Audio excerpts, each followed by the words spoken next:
Hello guys, welcome to my channel. आज हम unboxing कर रहा आईफोन 11 प्रोडक्ट रेड और एक एयरपॉड्स 2। चल पहले हम आईफोन 11 ओपन करेंगे। चल देख लो, डब्बे तो ऐसा आ जाता। अरे खुल गया। ये फ़ोन देख, अभी मैं फ़ोन को तो ऑन कर रहा हूँ। चल ऑन हो गया फ़ोन। तो अभी फ़ोन में क्या क्या है देखेंगे।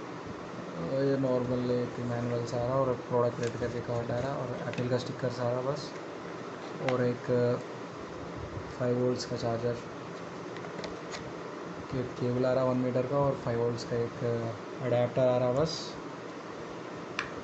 चलो फ़ोन तो ऑन हो गया। ये फ़ोन अभी इस बाजू में रखेंगे हम। चल अभी एयरपॉड्स, चल एयरपॉड्स खुला दिया तो मैनुअल आ रहा बस एक। और चलो ग्रीन लाइट की मतलब तो चार्जिंग फुल है करके। तो प्रीमियम लग रहा, प्रीमियम के जैसा ही लग रहा है। और एक अंदर एक केबल है बस।